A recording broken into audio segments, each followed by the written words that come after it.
క్షేత్రస్థాయిలో టీడీపీని బలోపేతం చేసేందుకు సరికొత్త కార్యాచరణ ప్రకటించారు ఆ పార్టీ అధినేత చంద్రబాబు. పార్టీ ముఖ్య నేతలతో వీడియో కాన్ఫరెన్స్ నిర్వహించారు. ఇకపై ప్రతి బుధవారం పార్టీ నేతలు ప్రజల్లో ఉండేలా క్యాలెండర్ రూపొందించారు.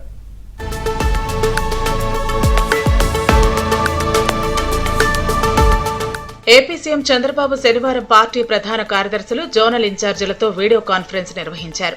తొలిసారి హైబ్రిడ్ విధానంలో నిర్వహించిన మహానాడు గ్రాండ్ సక్సెస్ అయిందని, ఇందుకు భాగస్వాములైన వారందరికీ అభినందనలు తెలిపారు. ఇదే సమయంలో తెలంగాణ సీనియర్ నేత బక్కని నరసింహులు చేసిన వ్యాఖ్యలను సీఎం తప్పుపట్టారు. చారిత్రక నేపథ్యం ఉన్న ప్రాంతాలపై మాట్లాడేటప్పుడు జాగ్రత్తగా ఉండాలని, ఎవరి మనోభావాలు దెబ్బతినకూడదని స్పష్టం చేశారు. తెలుగుదేశం పుట్టిందే తెలంగాణ గడ్డపై అని, అక్కడ ఇప్పటికీ బలమైన క్యాడర్ ఉందన్నారు.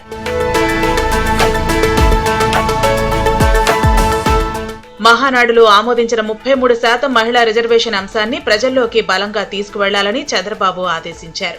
అలాగే ఇక నుంచి ప్రతి బుధవారం పార్టీ నేతలు వివిధ సంస్థాగత కార్యక్రమాల్లో పాల్గొనేలా ఒక క్యాలెండర్ రూపొందించామని, దాన్ని అందరూ ఖచ్చితంగా అమలు చేయాలన్నారు.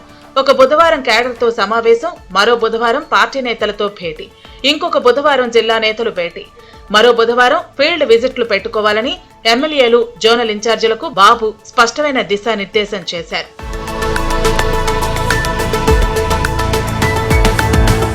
సర్పై వైసీపీ హడావిడి చేస్తోందని, టీడీపీ నేతలు అప్రమత్తంగా ఉండాలని సీఎం హెచ్చరించారు. బూత్ లెవెల్ అధికారులతో పాటు టీడీపీ బూత్ లెవెల్ ఏజెంట్లు కూడా క్షేత్రస్థాయిలో వెళ్లి తీరాలన్నారు. ఈ ఎస్ఐఆర్ అంశంపై జూన్ 2న ఉదయం 10 నుంచి సాయంత్రం 5 గంటల వరకు పార్టీ కేంద్ర కార్యాలయంలో వర్క్షాప్ ఏర్పాటు చేశామని, దీనికి ఎమ్మెల్యేలు, ఎమ్మెల్సీలు, ఎంపీలు, జోనల్ ఇన్ఛార్జీలు అందరూ హాజరు కావాలని చంద్రబాబు ఆదేశించారు.